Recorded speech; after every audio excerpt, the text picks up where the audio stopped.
आज की कहानी। कंवारी ननद। अंजलि की उम्र लगभग 30 साल हो चुकी थी। वो एक स्कूल में टीचर की जॉब करती थी। अंजलि के घर में उसकी माँ के अलावा उसका छोटा भाई और भाभी भी रहा करते थे। 30 साल की उम्र होने के बाद भी अंजलि की अब तक शादी नहीं हुई थी। इस बात को लेकर अंजलि की माँ रुक्मिणी देवी काफी परेशान रहा करती थी। माँ, मैं स्कूल जा रही हूँ, जरा मेरा टिफिन तो दे दीजिए। अब क्या पूरी जिंदगी मैं तुझे टिफिन बनाकर देती रहूंगी? अरे कुछ सोचा भी अपने बारे में या बस ऐसे ही? क्या माँ, सुबह सुबह फिर वही बातें लेकर बैठ गई। माँ गलत क्या कह रही है अंजलि दीदी? इतनी उम्र हो चुकी है आपकी, माँ कब तक आपकी सेवा करती रहेंगी? भाभी, मैंने माँ को कब कहा कि मेरी सेवा करो? वैसे भी अपना टिफिन मैं खुद तैयार कर लेती हूँ, बस टेबल से उठाकर देने को ही तो कहा था। वैसे अंजलि दीदी, देखा जाए तो टिफिन उठाकर देने की उम्र तो आपकी है। आपका अपना घर परिवार बच्चे होते तो ये जिम्मेदारी आज आप पूरी कर रही होती। एक बात मेरी समझ में नहीं आती, अगर मेरी शादी नहीं हुई तो इसमें मेरी क्या गलती है? और तुम सब लोग मेरे पीछे क्यों पड़े रहते हो? अरे कुछ कहना क्या, पीछे पड़े रहना होता है। अपने छोटे भाई को देख, तुझसे 3 साल छोटा है लेकिन 2 बच्चे खेल रहे हैं आंगन में। मुझे आप लोगों की कोई बात नहीं सुननी, जा रही हूं मैं। और आप में से किसी को मेरा कोई काम करने की जरूरत नहीं है, मैं खुद संभाल लूंगी। इतना कहकर अंजलि वहां से चली जाती है। शाम को जब अंजलि अपने स्कूल से लौटकर घर वापस आती है तो उसने देखा कि पड़ोस वाली निर्मला चाची वहां पर बैठी हुई थी। क्या बात है अंजलि बिटिया, नौकरी करके वापस आ गई? जी चाची जी, कैसी हैं आप? मैं तो ठीक हूँ बेटा, तुम बताओ शादी के बारे में कुछ सोचा या नहीं? अरे रहने दीजिए ना, इससे तो शादी की बात करना ही बेकार है। कुछ भी कहो तो गुस्सा करती है, बात बात पर आंखें दिखाती है। माँ, आप ऐसा क्यों कह रही हैं? मैंने कब आप पर गुस्सा किया? अरे अंजलि बेटा, तुम्हारी माँ ठीक ही तो कहती है। 30 की होने आई हो, अब तुम्हें भी शादी वादी कर लेनी चाहिए। चाची जी, आप तो ऐसे कह रही हैं जैसे शादी करने से मैंने मना किया हो।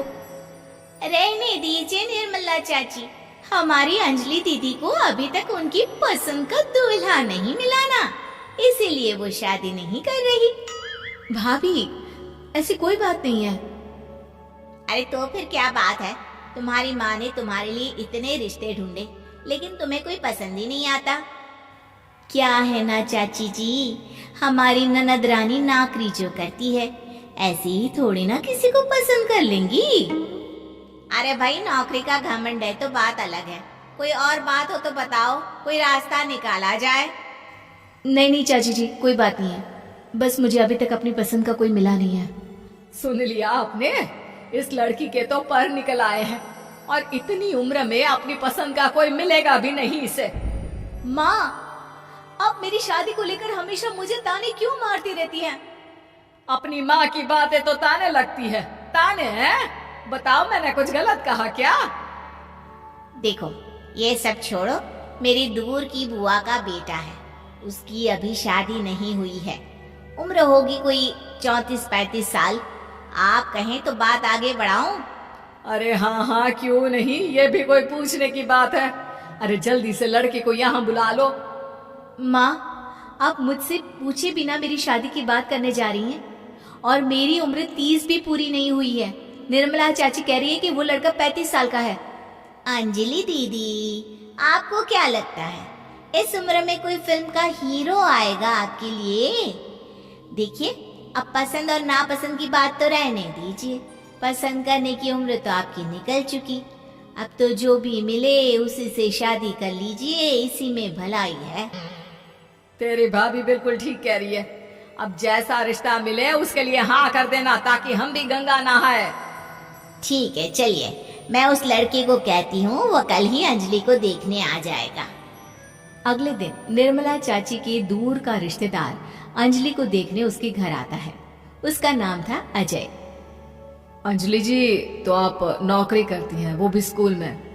जी हाँ, मैं स्कूल में टीचर हूँ। हमारी बेटी बहुत होशियार है। अरे पढ़ने लिखने में इतनी होशियार है, इसीलिए तो इसकी नौकरी लगी है स्कूल में। हाँ हाँ ठीक है आंटी जी, जरा मुझे भी तो बात करने दीजिए आपकी बेटी से। जी पूछिए ना, क्या पूछना चाहते हैं? अंजलि मैडम, ये तो बताइए कि आपने अभी तक शादी क्यों नहीं की? बस ऐसे ही, कहीं कोई रिश्ता पसंद नहीं आया इसलिए। लेकिन क्या मैं आपसे पूछ सकती हूँ कि आपने शादी क्यों नहीं की? अंजलि, क्या कर रही हो तुम? लड़कियों को इस तरह की बातें नहीं शोभा देती। रहने दीजिए आंटी जी, आपकी बेटी काफी पढ़ी लिखी है, मैं उनके सवाल का जवाब दे ही देता हूँ। वो क्या है ना, मुझे भी अभी तक अपनी पसंद की कोई लड़की नहीं मिली। अच्छा, कोई बात नहीं। वैसे आपकी तनख्वाह कितनी है? कितना कमा लेती है महीने का? जी यही कोई 25,000 महीने। बस 25,000? इतने से क्या होता है? इतने से तो आजकल घर भी नहीं चलता। आपके कहने का क्या मतलब है? अरे मैं तो ये सोचकर आया था कि नौकरी वाली लड़की है, आराम से 40,000 कमाती होगी। माफ कीजिएगा, आपका और मेरा रिश्ता नहीं हो सकता। जी कोई बात नहीं, मुझे भी आपके साथ शादी करने में कोई इंटरेस्ट नहीं है।